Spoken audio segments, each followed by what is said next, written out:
ولتكن منكم أمة يدعون إلى الخير ويأمرون بالمعروف وينهون عن المنكر وأولئك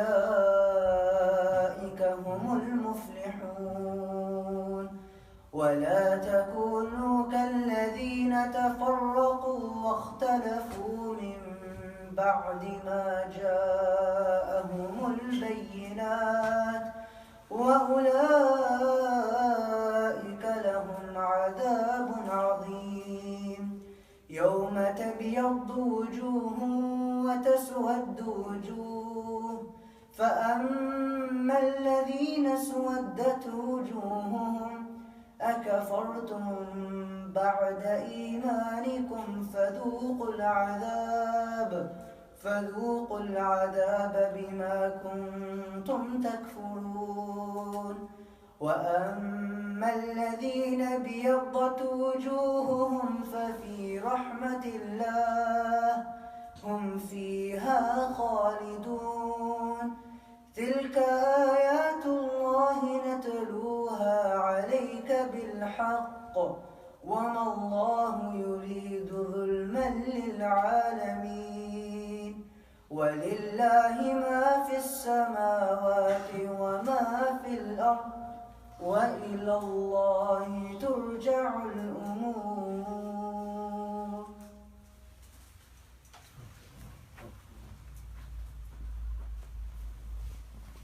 MashaAllah, this was our young Bilal, the son of Mu'in, who is also, he leads us in some Salah, he leads us in Taraweeh and Ramadan, and he leads us every morning in Fajr, alhamdulillah. We're blessed with a young boy with a beautiful recitation, inshallah. As I was mentioning, inshallah, these event, inshallah, that we have every Saturday of each month, the last Saturday of each month, inshallah. This will continue, inshallah, every month. The aim of this event, inshallah, is to increase our knowledge in da'wah and invite non-Muslim and invite Reverend to come and share their stories, inshallah ta'ala, and aim to get some speakers who will enlighten us of the things that we can do in our deen to spread this deen. As the Prophet ﷺ says, that if you guide, said to Ali bin Abi Talib, if you guide one person, is better for you than the red camel. And the red camel is like the best thing you can get, like Ferrari these days. So there's nothing better you could do in this dunya. In another hadith, the Prophet ﷺ says that better than whatever the sun shines. Alhamdulillah, with the blessing of Allah, we have our guest speaker. I'm not going to mention his name, I might utter it wrong, inshallah. I will make him, inshallah, introduce himself by himself. And it's important, brother, we get to know you, yeah? So please give us as much detail about yourself first, inshallah, so the brother get to know you. And then this is one of the important things of this event, that we get to know each other more, so we can support each other. We had last week Reverend who came here. They introduced themselves. We get to know them, so we can help them and mix, and so we see the neglected. So many, especially Reverend enter Islam, they neglected and not cared of. So that's what we started last month. Inshallah, we hope to continue that, inshallah. And we are blessed, as we say, with our guest speaker, so I hand over to him, inshallah. And we will be honored by his acquaintance, inshallah.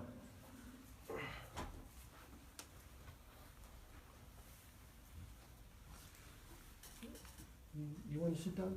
No, you're okay. You should. No, you can sit down. The camera's I prefer standing up. Yeah, okay. I won't fall asleep. No, it's okay. Whatever you feel comfortable, inshallah. If you feel comfortable. You want to put the computer on the table? Yeah, I think that'll be better. Yeah.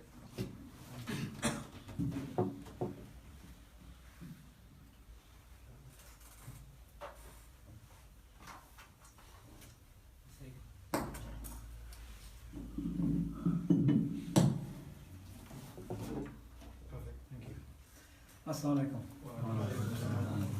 Bismillah, alhamdulillah, wassalatu wassalamu ala rasulillah.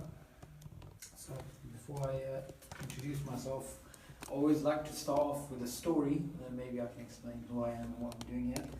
A few years ago, I used to work in High Wycombe, which is a city just outside of London. And this is, well, 8 years ago, roughly 8 years ago. And back then, we didn't really have internet on our phones, so it was just about going to internet cafes and checking your emails after work and stuff like that. So one day I decided to visit an internet cafe which I regularly used to go to, and it was like a gaming cafe. There's some video games in one area, and then there's people with computers in another area and whatnot. And I used to talk to the guy who used to own the shop, because obviously when you're trying to speak to people about Islam, you want to build a relationship if you're going to a place regularly. So just used to speak to him about whatever. So one day I decided to ask him, because obviously we built up a relationship over time. I said, "Do you believe in God?" And he looked at me straight in the eye, and with this very serious face, he said, "I believe in science." And I felt really strange when he said this to me, because I've conversed with Christians before, and sometimes when you're dealing with a Christian and you are explaining to them, look, the Bible, we respect it and we accept the Bible as something originally that was given to the Prophet Jesus and whatnot, but the Bible that we have today may not necessarily be, it's not what Jesus had with him, and you give him all of that stuff, and then after you give him a logical argument, he'll just look at you in the eye and say, "I believe in Jesus," or "I believe in the Trinity." So he had this sort of belief. And this is one of the common issues that we face today, that people have seen science as a substitute for belief in God. It's like, I don't believe in God, so I'm going to say I believe in science. But if I was to ask you a question, and I want you to think about this, if I was to ask you a question, so the brother there with the grey hat, what's your name? Ammar. So Ammar, right? So if I say to Ammar, actually invite me to your house for dinner. Say, "Can you come to my house for dinner today?" Can you come to my house for dinner today? I don't like stamp collecting. It's irrelevant. It's irrelevant. It's irrelevant. So he's inviting me to his house for dinner, and I tell him, I don't like stamp collecting. My answer has nothing to do with his question. So when someone says, "Do you believe in God?" and the other person says, "I believe in science," this is what they're doing. They're answering a question in a very inappropriate way. It doesn't actually make any sense. So they've seen science as a substitute for God, when science is not a substitute for God. Okay, now in terms of introduction, myself, my name is Suboor Ahmed. I work in an Islamic charity called IERA, which stands for Islamic Education and Research Academy. And within that academy, my role is that I work with international dawah activities. So one of my main focuses is working in Latin America, which I've had the privilege of going to about, I think, 10 countries this year. And it was really, it's a new world. That's a good way of describing it. And also, I work and research the topic of Darwinian evolution of biology, and I study that at an academic level as well. And that's one of my focuses. And alongside that, I participate in public and informal and formal debates with atheists about the subject of God, evolution, and science, and these sort of things. So that's what I actually do. And so today what I wanted to do is give you guys a very short, quick introduction into why the belief in God is rational, and why atheism, the disbelief in God, is actually irrational, or it's actually an emotional sort of cover-up for something. It's not really a rational sort of thing. So the first thing which I want to speak about is that when we start speaking about a topic to a non-Muslim, right, you're speaking to them about something. If that person is not interested in the question, then everything you're saying, they're just like, I've got to go somewhere. In the back of their mind, they're not even thinking about what you're actually saying. So before you even start to speak about God, you need to speak about why the question of God is an important question. Okay? So before you start speaking to somebody about why it's rational to believe in God, you need to start speaking about why even the question of God is important. If I, my brother, what's your name? The guy with one with the jacket. Yes. Modu. Right. So brother Modu, would you like to spend a Sunday afternoon with me counting the number of leaves that fall off trees in Birmingham? Why? Can I give you a 10-hour lecture about, or one hour lecture about the importance of counting trees that fall on Sunday in Birmingham? You're not interested, are you? So what if I'm talking about this? You're going to be like, yada, yada, yada, I heard it before. You're not interested. You're not interested. And that's one of the issues when we have people going out to convey the message of Islam. They don't set the scene for why the question is important in the first place. So we start speaking about the existence of God and why it's rational and whatnot, without speaking about, hang on, why is it important? Okay, now, why is the question of God important? This is where you're going to give me the answers. Why is it important? I'm going to start picking on people if they don't answer. Yes? You exist. You exist, okay. No, the question is, why is it important? Yeah. Why is it important to think about the question of God? Where did you come from? Because we exist, we have to think about that. Excellent. Because we exist, we need to think, what are we doing here? What's the purpose of life? Right? Good. Why else is the question of God important? Okay, say somebody doesn't believe in paradise or hell. It's a non-Muslim, right? Why is the question of God important? You have to look at it from their perspective. Why is it important? Purpose of life. Yep, purpose of life you covered, but something else as well. Morality. Morality, yes, there's that there. But what else? What are the things, or how did the things around me happen? Yeah, where did everything come from? So the first question, like the brother pointed out, is, what am I doing here? Right, which is a question some non-Muslims ask on a Friday night when they're lying down on the floor, what am I doing here? And there's also the question of, where did everything come from?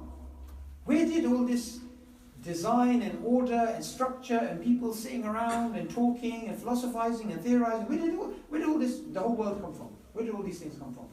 Another thing which is very important is, what happens after I pass away? What happens after I pass away? This is an important question too.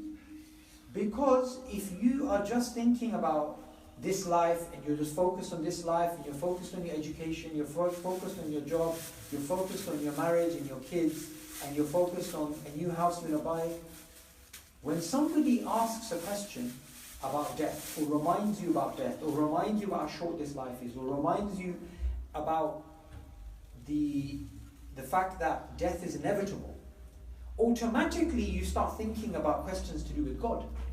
Because the question is, what happens after we die? So before you even talk to a non-Muslim, it's important to set a standard. But not set a standard, it's important to set the scene for why we need to talk about God. 2, if the brother here is not interested in counting the number of leaves that fall in Birmingham on a Sunday, he's not interested in that question. However, I tell him, if you come out with me for 1 hour to count the leaves that are falling, I'm going to give you £1 billion. Is he interested now? He's interested. Everyone's interested in that. Why? Because there's a self-interest. So before we even start speaking about God, we need to talk about, what do we get out of it? What do we get out of it? And this is where you can say, look, the question of God is important because God is the only source of peace. You can have everything in this life, you can have money, you can have a beautiful wife, you can have beautiful children, you can own mansions, you can own everything in the world, but you're not really going to have true happiness, because true happiness is when you have contentment and a connection with the Creator. Anyone heard of the comedian, film actor Jim Carrey? I say astaghfirullah. Why are you guys watching films for? Anyway, Jim Carrey, he's like 50 now. You know Ace Ventura, The Mask, you know, he was in these sort of films, right? This is when we were growing up, when dinosaurs used to roam the earth. So a long time ago. Now, Jim Carrey's quite old now. He's actually like got a grey beard and, you know, he's aged over time and stuff like this. And he said something very interesting, because he's got everything that a materialistic, capitalistic society tells you that you need to have to be happy. He's got all the money. He's got more money than he could spend. What are you going to buy? How many houses are you going to buy? You only have one body, right? How many cars are you going to buy, right? What different types of food are you going to eat? You can spend all the money in the world, right? But, you know, you're just going to get the same stuff, essentially. Now, Jim Carrey, he's got everything. He's got fame, he's got everything, right? He said, I wish everybody has what I have, and so that they realize this is not the answer. That fame and fortune and all of this limelight, this is not where it's at. Yet, we as Muslims know, or we should know if we are practicing our deen correctly, that there is no substitute for Iman. Someone can come up to you and say, look, I'll give you 1,000 golden coins or Bitcoin, or I'll give you whatever, I'll give you a mansion, I'll give you $1 billion, whatever. I just want your Iman. Who's going to give it up? Nobody, because it's priceless, right? So when you're talking to a non-Muslim, the first thing is you need to set the scene about why the question of God is important. 2, you need to explain what they get out of it.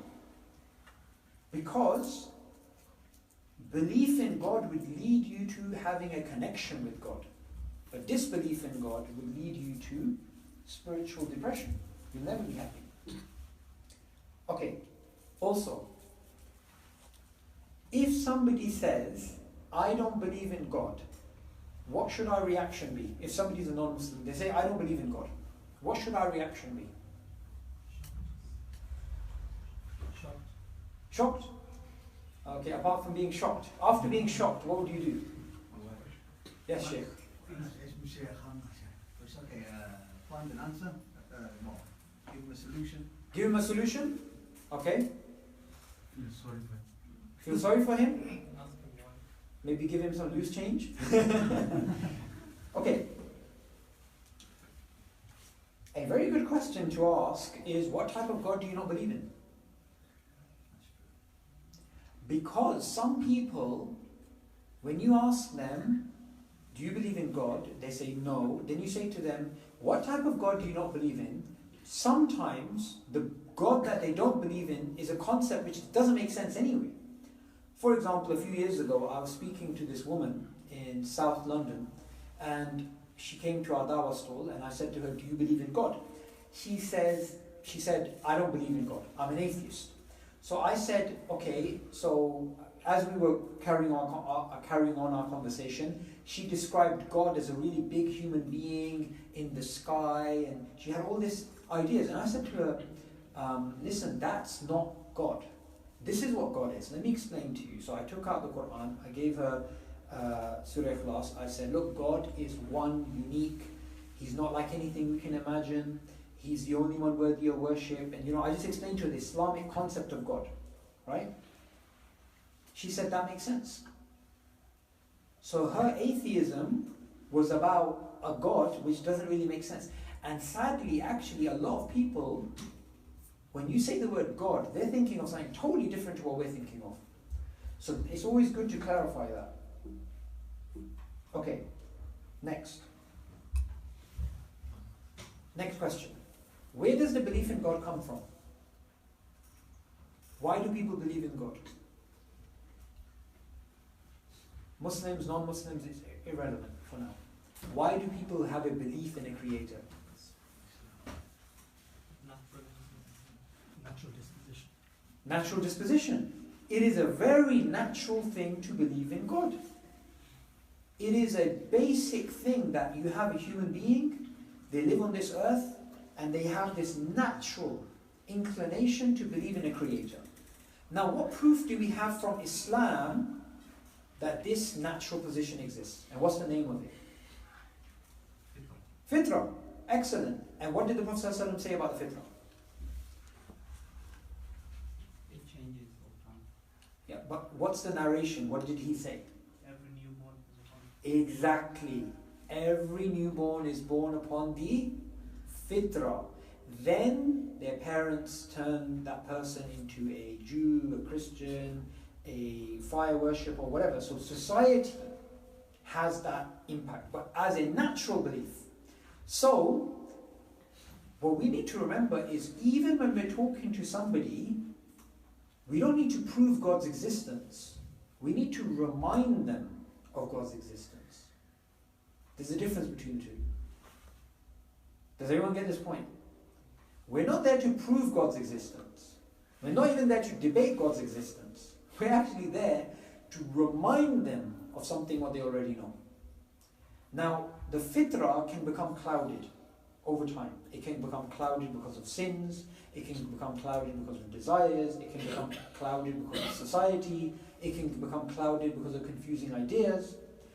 But there's ways the fitrah comes back to life. There's ways that the fitrah is uncovered. I'll share a little story as an example, right? About 2012, 6 years ago, in central London there was a course which I attended, and it was a non-Muslim course, it was just some course, right? So on this course I met a middle-aged sort of guy. He was a Englishman, and we got talking and stuff like this, and we were walking out of the course on that day. And as we were walking and talking, I said to him, do you have a belief in a creator? Do you have a belief in God? And he shared a really interesting story. He said, I used to be an atheist, and my parents also were atheists. And I grew up throughout my life with no belief at all. However, there came a point in my life where I got into some serious problems, and I was absolutely hopeless. And in that dark moment, I called upon God, and something happened and I was helped. And so I have a belief in God, but I don't really believe in religion. But I do believe there is something, there is definitely a God. I found this story really interesting because this reminded me of the verse in the Quran in which there's a human on a boat, and on this boat as they're traveling along, or a ship, and waves are coming in and they think they're going to die. What does the person do? They make their faith sincere for Allah. Even a mushrik makes his faith sincere for Allah. Even the atheists, they turn to Allah. Why? Because the fitrah is coming back to life. Which is why when you talk to somebody and you say to them, my friend played a trick on somebody. It's a trick which is actually haram, but I thought I'd share the story anyway. So one of my friends, he's a doctor, and he's actually really good in terms of his medical profession. He's got different clinics and stuff like this. He's an entrepreneur as well. And what he did is something really interesting, right? So he knows this non-Muslim guy, and he's been giving him dawah and stuff like this, right? And he comes to him for medical advice. So one day he's talking to him about God, and that guy was like, yeah, there's no God, it's all nonsense, I don't believe in any of that. And one day he said to him, by the way, you know, when I was checking out your blood sample, man, something's not right, man. You know, it might be cancer, or, you know, yeah, we need to, yeah. So he just scared him. And then, at the period in which he was scared, those days or hours or how long it was, he said to him, like, what do you think about God now? And his perspective changed totally. He was like, yeah, there may be a God, you know, to fix up, you know, he's totally different. I don't remember exactly what he said, but he's totally different. And then he said, I'm joking, you're fine. Human beings are not fully rational. You know, there was a poet once who said this very interesting thing. He said in his poetry, or one of his sayings, that the brain is the lawyer of the heart. The brain is the lawyer of the heart. So if the heart wants to do something, the brain will try and generate reasons for it. right? Like I remember a few years ago, there was a woman who claimed to be some sort of Islamic authority. She was a Muslim, but she was claiming that hijab is not fard. That hijab is not fard. And this woman actually had a PhD in Islam. Now, if you're going to speak to that woman, are you going to give her evidence that hijab is part of Islam? You don't need to do that. She obviously knows, but she's misinterpreting it on purpose. The problem is what? The problem is not that she doesn't have evidence that hijab is part of Islam. The problem is she doesn't want to wear the hijab. And so she's manufacturing reasons. And sometimes what happens is when you remind people about the shortness of this life, and you remind people, for example, the Prophet ﷺ said that the comparison of this life is like, you dip your finger in the ocean and you get that little drop, and the rest of the ocean is eternity. When you remind people about the shortness of this life, that's when people's psychological sort of state changes, and that facilitates dawah conversations. Okay. Apart from spiritual experiences, something else which can also uncover the fitrah is sound, rational arguments. Sound, rational arguments.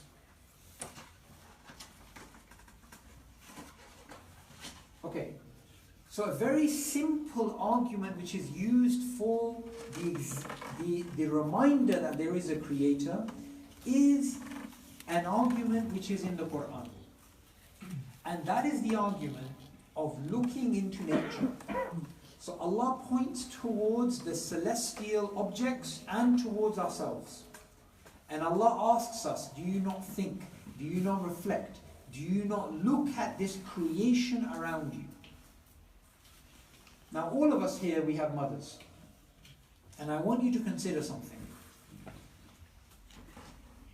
When you have a newborn and you have a mother that breastfeeds that child, the breast milk has a certain quality, has a certain component which cannot be found in powdered milk and cannot be found in Tesco milk or whatever. And that is this. Not only does the mother's milk feed the child, it also has a special component, a special part, which also is digested by the bacteria in the baby's intestine. And this bacteria is needed for the existence and the functioning of that child, for the facilitation of their digestive system.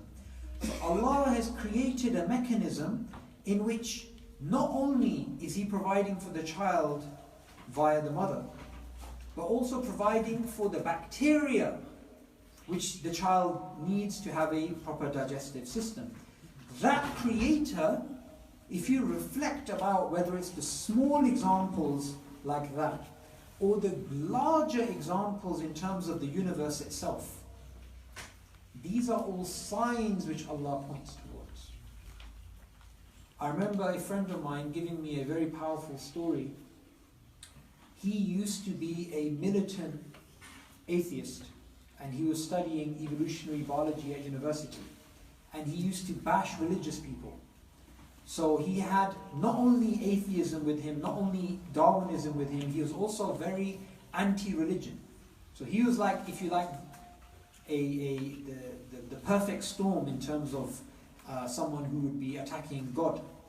And he told me that although throughout his life he did not believe in God, when he was studying the human cell and he was looking at the way it functions and the different mechanisms within it and the way that it interacts with the environment and all the rest, he said at that moment when I was at university and I was just looking at the same cell which everybody looks at in the lab, right? Something just hit me. Something just hit me. I just looked at what was in front of me and I just thought, there's no way that this thing could have come by chance. Now of course other people may have had the same experiences and they may have brushed it off. But alhamdulillah, he used that experience to come back to belief in God, and then eventually he also became a Muslim.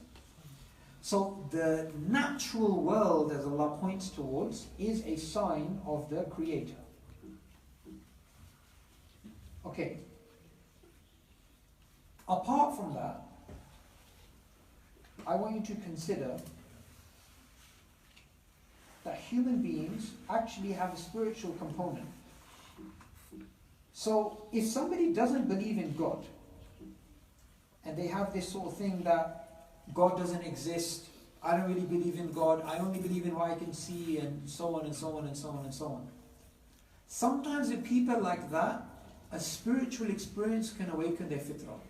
Sometimes, and you can even try this when you go home, put on YouTube, put on famous videos of the azan, and you're going to see non-Muslim comments at the bottom, right? At the top, sorry. And you're going to see people saying, oh, this is so beautiful, this affected my heart. You know, sometimes people hearing the Quran, or people hearing the azan, or somebody hearing even the meaning of the words of the Quran can awaken something within you. And something which I do with people who I believe are sincere atheists who are looking for guidance, I say to them, look, just ask God for evidence. Just ask God for evidence. If you really are confused, just ask God for evidence. Because Allah says in the Quran, we shall show them the signs within the horizons and within themselves until they know that this is the truth. So somebody that sincerely asks for guidance, Allah will show them signs in their life which are the equivalent of the moon splitting in their life. It may not mean anything to us, but in their life, it's the equivalent of the moon splitting. It's clear evidence.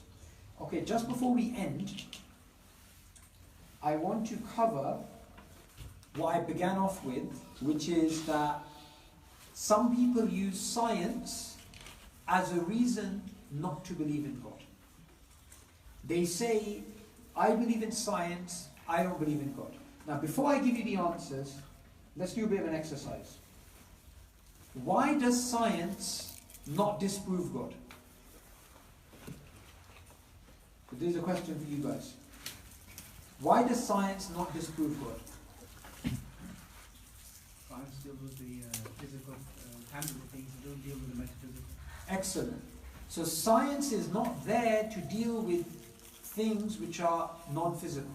It doesn't deal with the soul. It doesn't deal with the mind. It doesn't deal with things that we cannot see. For example, morality, right and wrong. Can you see right and wrong through a test tube? You can't, right? Science doesn't deal with that. Okay, what's another reason that science doesn't dispute the existence of God?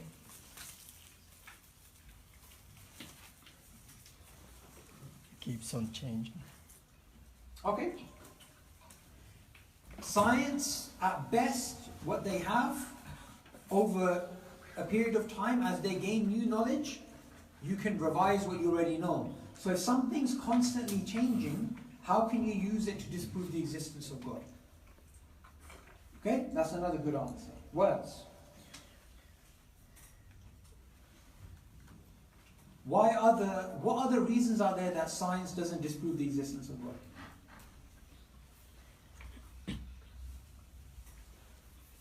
Yes, because believing in God is faith. Yes. Science doesn't deal with faith. There's that, that's fine, but there's a better way of putting it. Okay, let me make it easier for you guys. What if somebody says, I only believe in things that are known through science? So I've made it a lot easier for you guys now. I only believe in things which are known through science. How do you, and a lot of people say that who are atheists, right? How do you respond to that? I mean, science deals with a probabilistic framework. You can't give you certainty in most issues. Yes, that's fine.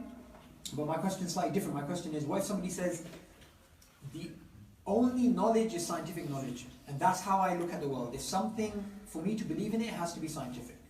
Yes? What about history of Let me go with the Sheikh first. We got beautiful clothes on. Right, we'll ask him what subject he wants to speak about in science, or what's his favourite subject because we have everything in the Quran. If you know what I mean, you know different angles. So because sometimes that particular scientist or whoever, he only has one channel tunnel of a subject, whether it's about the sea, ocean, mountain, sky, space. I get that. I get what you're saying. Body, blood. Sure.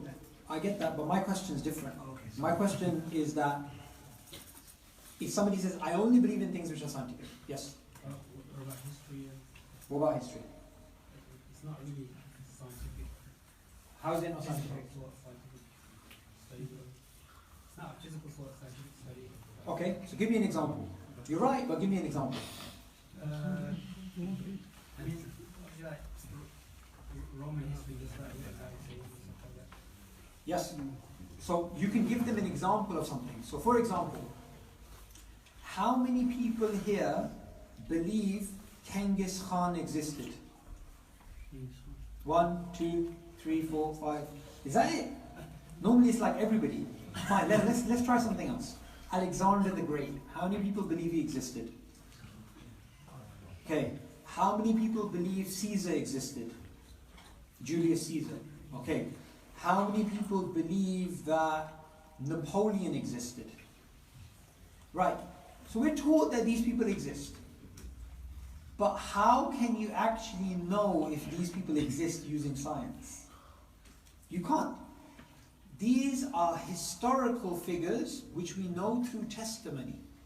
So somebody came along and said, I saw Julius Caesar. And then he tells his child, and he tells his child, and you have what? You have isnads, right? You have chains of transmission. If somebody says, I only believe in things which are scientific, guess what? You have to ignore all history of the world, because the whole history of the world is based upon testimony. Not only that, you also have to reject all of scientific knowledge, because you haven't done those scientific tests. You're only accepting the testimony that other people have done those tests, right? Okay. Secondly, if someone says, I only believe in morality, I only believe in science, right? I only believe in things which can be known through science. You can tell them, if you take a car and you run over a child deliberately, is that right or wrong? They can say, of course that's wrong. Ask them, prove it to me scientifically. Observe the child being hit by the car. Can science tell you about right and wrong? Can science measure right and wrong? Can you see right and wrong through a test tube? You can't. But right and wrong clearly exists. So someone says, I only believe in science. Well, what do you do about morality? Okay, apart from that, the world exists. Chairs exist. We exist. Science has to assume the world exists. Not assume. Science has to begin off with the idea that the world exists. It cannot prove it. Also mathematics. Science is based upon mathematics. Science cannot prove mathematics. Science is based upon the rules of logic. But science cannot prove the rules of logic. So this idea that we can only see the world through science, you're basically doing this. You're covering your eyes and you're just letting yourself see the world through a very small thing. But as Muslims, we don't accept that. As Muslims, we see many ways of looking at the world. Science is one of them. There's also testimony. There's also using your reason. There's also the fitrah. The last thing I want to mention is this. A few years ago, where I used to live, there was a local corner shop. And in this local corner shop, there used to be a regular customer who used to come in and buy, you know those small cigars? Now, of course you guys don't know, you're very pious, but there's these small cigars that you get which are really, they have a horrible smell, right? They're like thin, but they're long, right? This guy used to regularly come and buy these small cigars. And he worked in the local hospital as a lung surgeon. Now, as a lung surgeon, does he not know the damage that is done to the human lungs by smoking cigars? Does he? Yes or no? Of course he does. Why does he continue to go and buy those cigars or cigarettes or whatever he does. Habit. But the habit's there because of what reason? Desire. His desire. His desire. So, when you have somebody who you're giving them good reasons why God exists, or good reasons why the Quran is a miracle, or good reasons why Islam is the truth, and you've conveyed it in a correct way, sometimes the reason why they do not believe is because they want to carry on living life the way that they are living.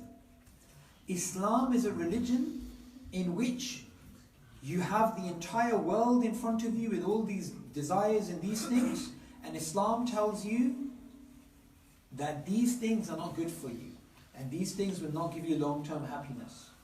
And so, the attraction of atheism is due to the fact that atheism opens up all the doors and anything goes. And I want to end upon this because I found this really interesting. One of my friends, he went to the same school as me, but he used to be an atheist at that time. And Allah guided him and he became a Muslim when he was about 20 years old. And then he went off to study in Egypt, and he spent a large number of years in Egypt studying. And when I met him last year, he told me something really interesting. He told me that the scholars in Egypt have said something about atheism which is very interesting. They've said, the atheism which existed 40, 50 years ago, which was the atheism of the Soviet Union, of communism, this atheism didn't really attract people that much. Because this atheism came with communism, and it came with rules and stuff like this.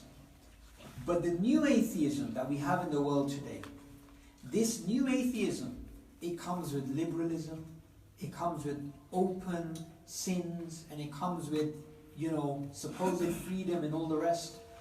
And they say this is why this new atheism is a lot more attractive and a lot more people accept it. The arguments for the fact that atheism is true, the idea that atheism is true, they're the same. They're the same arguments which existed in the 60s and the same arguments which exist today. Nothing's been added new. Nothing at all. So why is it much more attractive? Because the way it's been packaged, it triggers desires in human beings. And the fact of the matter is, human beings, we are told in the Quran that if you were to follow most of mankind, they would lead you away from the truth. In Islam, you can follow your desires, your reason, or your society. And Islam tells you to follow your reason. Not to follow desires, not to follow society, but your reason. And if you follow your reason, in line with your fitrah, you will come to a state of serenity, a state of peace, a state of connection with Allah. And if you turn away from Allah, yes, you will have this dunya, but you will not even have happiness in the dunya, and you will lose out in the hereafter. Everything good I have said is from Allah, every mistake is from myself. Jazakallah khair for listening. Subhanakallahumma wa bihamdika ashhadu an la ilaha illa anta astaghfiruka wa atubu ilaik. Jazakallah khair. And I believe there's another brother who's going to give a talk after me.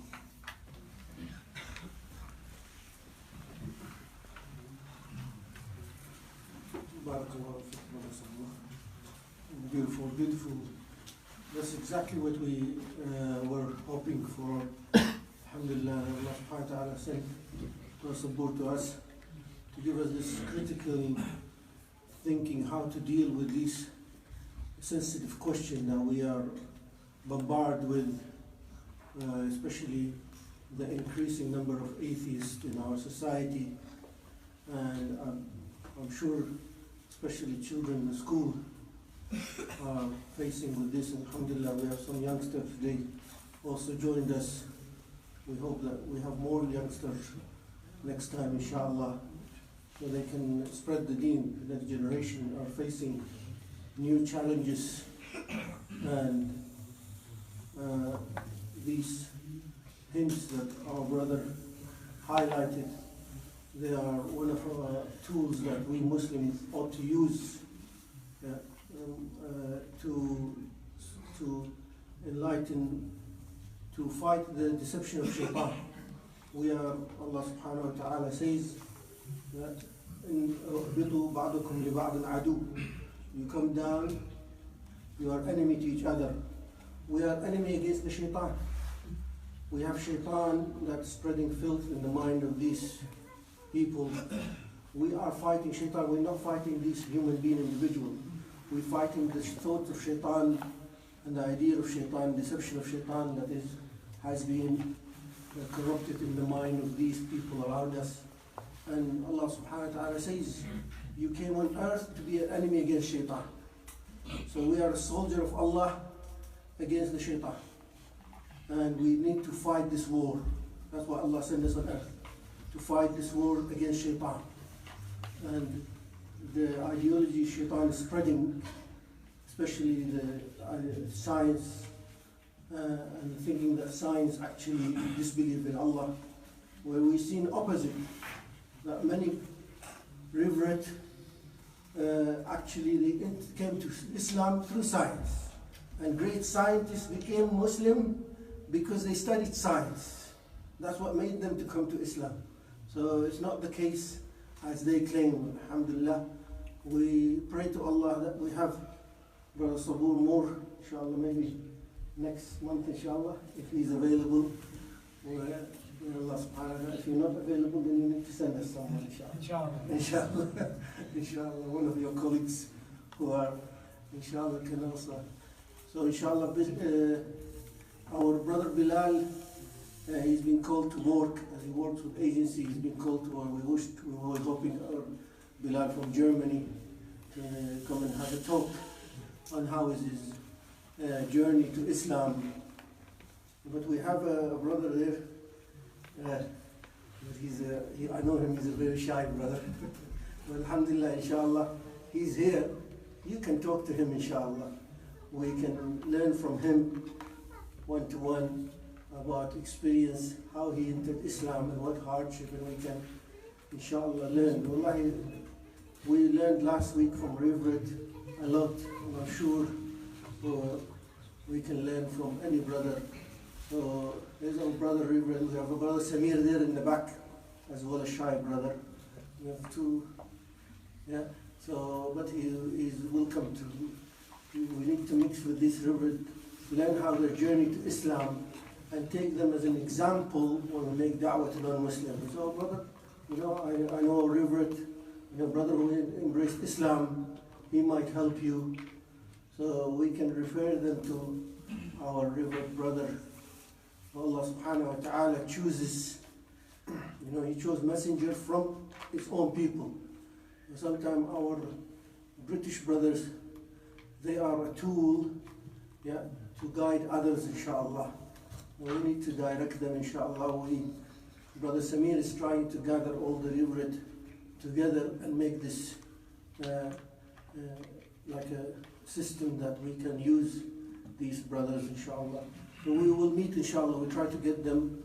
They were very busy today, but we'll try to get them next time, inshallah. The last week in December, the last Saturday in December will be, inshallah, the 29th of December. It's a holiday as well. Through the holiday, we hope to get more children, inshallah, next weekend. And we need to really teach our children how to spread the deen in school. I know a little girl of 7 years old, she guided another girl to Islam. And the other girl, she's Hindu, she's wearing a scarf even, behind her mom. So even a 7 years old can do da'wah, wallahi. No joke. It's among one of our girls in our madrasa. So don't underestimate children. They sometimes can do great work in school. So we hope to have because it's holiday, we hope to invite more children, inshallah, and make it an event. This 29th, a special event for children. And inshallah, we hope either Brother Suboor or someone else, inshallah, be here, inshallah. Inshallah. If you have any question, please, we have a 10-minute question and answer, and then we have tea and coffee and cake. There's a lovely cake as well in the back, chocolate cake as well, strawberry cake. So let's have 10-minute question and answer, and then we'll go to the tea and coffee. Anybody got any question, brother, before he goes, before that treasure goes, let's get him to enlighten us with any questions. Brother, thank you for your talk. It was very interesting and very informative. Yeah. The question I want to ask is, because you talk mainly about atheists, somebody who doesn't believe, how you trigger some kind of discussion between the two. So now, what of somebody who has Christian or another religion background, like Hinduism or Jews? How do you start something with them, especially in an office environment whereby it's a colleague sort of? So you share the same environment, office environment, but it's a different belief. He doesn't believe in Islam. Yeah. And he believes in other these religions, but he doesn't practice that much. He's young, 25, 30. How do you start something? With them? So when I used to work in an office, the first thing is obviously you need to have that passion to share the message, which mashallah you do, that you want to pass on the message. But practically the first constraint you're going to come across is that you're not actually allowed by law to preach religion in offices. You could lose your job like that. So you have to do it in a very intelligent way. The way that I tried to give dawah in an office environment was actually by just being super nice. And you have this office area where people come and they put stuff, for everybody to eat, like donuts and stuff like that. So I used to buy stuff like that. Used to, just try and be a good person, try and, have influence. But one-to-one, when you build up a relationship with people, and when Ramadan comes, they ask you a question, you can use that. When somebody asks you to link it to Islam, yeah. And we have a dawah training course. If you go online and you put Ayira dawah training course, you have a dawah training course about how to convey the message of Islam. But outside of the office, you always start off with God, because it doesn't matter whether they think negatively of Islam. Even if they think we're terrorists, even if they think that we're this, we're that, we don't need to clarify misconceptions. We just need to bring them to God. Bismillah. Because once they come to that, then Islam comes very naturally. Yeah? And there's many dawah training courses in which they teach people, if somebody says this, then you teach them, you say this. If someone says this, and you have sometimes some courses which exist are like 3 weeks long, where somebody says, why in Islam does a woman get half the inheritance that a man gets? And there's like all this answer. But the reality is that if they believe in Allah, and Allah said this, then that's it. It doesn't matter whether they understand the wisdom behind it. So always just direct conversations to their belief in God. And like I said in the beginning, set the scene. Speak about, how short this life is, and also the fact that there is no happiness in this life unless you have a connection with Allah. Yeah? And I find that is the most, I think, underused way of promoting Islam. We sometimes run to, there's this miracle in the Quran, there's this, there's that, but we forget the foundational issues. The Quran, especially the first verses which were revealed, were about the Day of Judgment, the shortness of this life, the direct things about why do you worship other than Allah. But in our dawah we don't do that. We sometimes go to other things. We should focus in on that. And one of the things which is really, really big, and which is why I think Christian evangelism is very successful. A lot of people make fun of Christian evangelism, or no one converts to Christianity, whatever. Actually, it's not. Christianity is the fastest growing religion in the world. Islam is the fastest growing because of birth rates. But Christianity is the fastest growing because of conversion. When I was in Malawi, which is Central Africa, we met Christians with the name Khadija, we met Christians with the name Hassan, because their ancestors were Muslim. Yeah? Millions of people in Africa today, and millions of people in the Indian subcontinent today, and millions of people in Indonesia today, their ancestors were Muslim, but they're Christian today.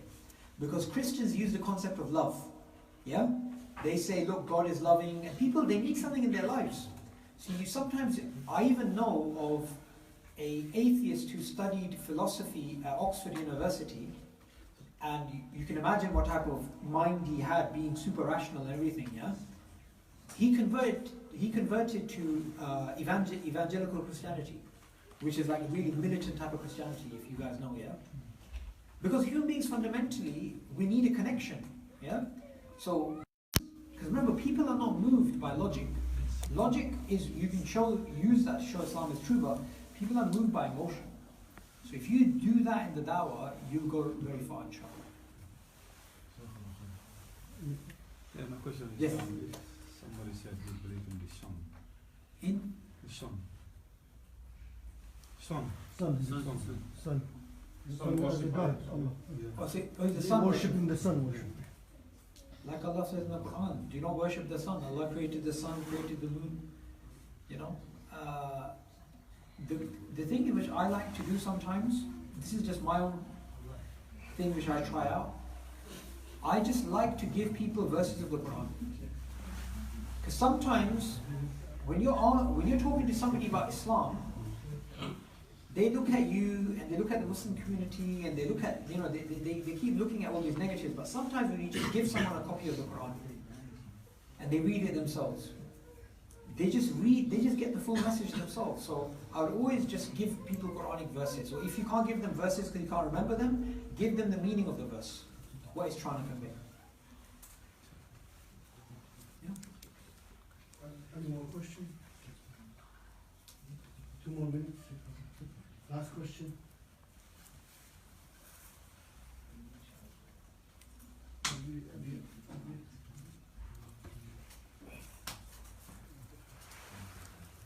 I have one question. Many of the people that say, I accept Islam, but I've got fear because of the society and my family. How do we help them to overcome that fear? Okay, Jazakallah khair, that's a really good question. And I'm glad you asked that because that's one of the main problems people actually have. And just as the Shaykh said, non-Muslims sometimes realize Islam is true, but they're worried about their family. Not too long ago, in Ramadan, not this Ramadan, a few years before, we had a dawah stall, and this Polish woman, she came to the stall, and she said something like, do you have a timetable for namaz? And I was like, a Polish woman, not even saying salah, but saying namaz. And I said, okay, so I just want to know, okay, so where are you? What are you doing? She had shopping with her, yeah, and just dressed up like a normal sort of a non-Muslim woman. She said, I'm fasting today because it's Ramadan. And she wanted to know the prayer times. So she wanted to know about the opening and closing of fast. She wanted a timetable. So I said to her, okay, so what's your story? And she said that she basically was looking into Islam because she had some Muslim friends. But and I asked her, do you believe Islam is true? She said, yes, I believe it's true. I said, why don't you become Muslim? And then she went quiet.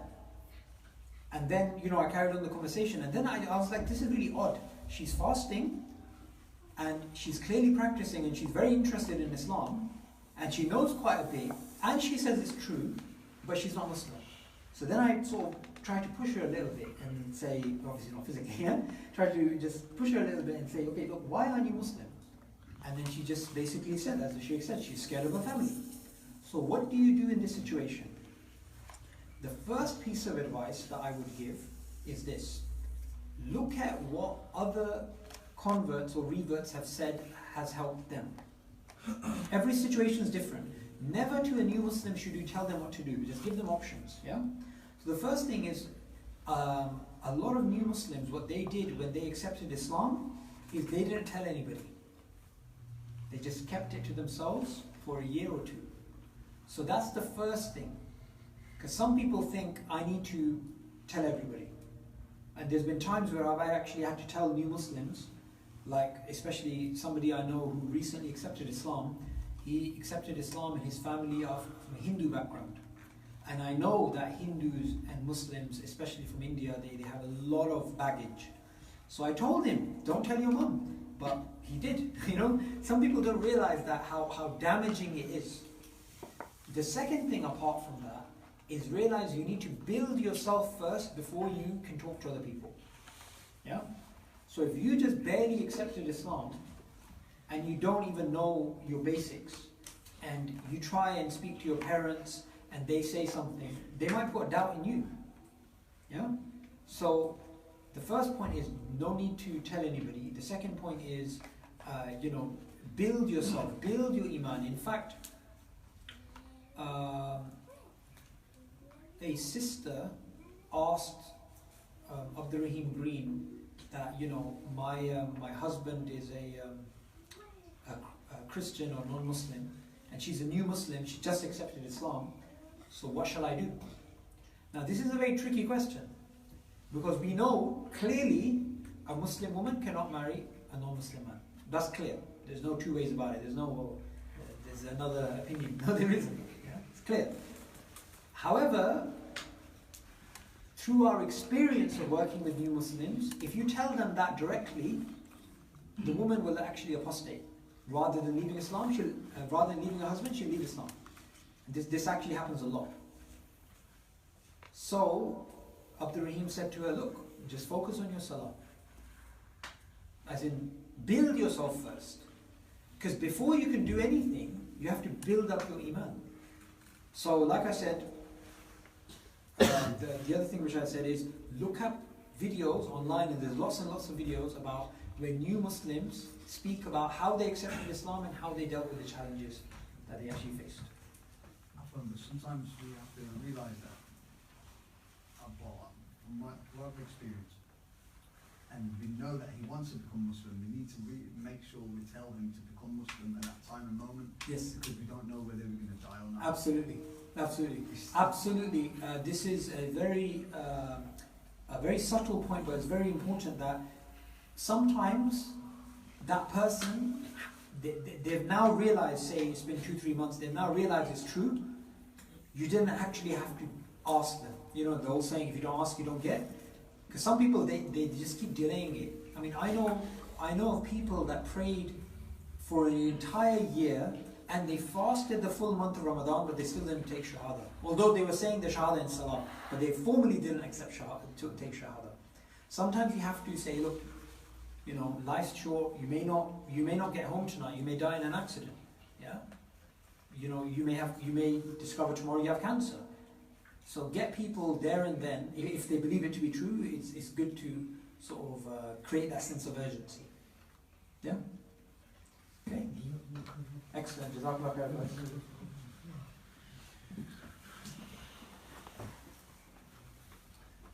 I think on behalf of everybody, Jazakallah khair, Brother Suboor. Jazakallah, I think we can give him our thanks one-to-one, inshallah. Please, brother, head to tea and coffee there, as we're going to start collecting the chairs. So please go ahead, help yourself with tea and coffee and the cake. Inshallah, may Allah subhanahu wa ta'ala grant us the success, inshallah, and the benefit that what we learned today, that we practice it, inshallah. May Allah subhanahu wa ta'ala gather us again on the 28th, inshallah. Yeah? 28th of December, inshallah, on the same here, same place. Yeah, 29th, Saturday 29th of December, inshallah, we'll gather here, inshallah, and hope we have, as I said, invite others, inshallah, even non-Muslim, your colleagues, your children as well, your sisters as well. We will have a camera, a TV upstairs, so even the sister can see our guest speaker, inshallah, and they can also ask a question with the microphone to the Sheikh, inshallah. So, inshallah, we will have that set up on the 29th of December, inshallah. Please donate to this event so we can invest in it, inshallah, and make it a successful event, inshallah, in our community and wide world, inshallah. Jazakumullah khairan, jazakumullah. Brother Suboor, for coming, inshallah, may Allah subhanahu wa ta'ala reward you for every step. Jazakumullah khairan.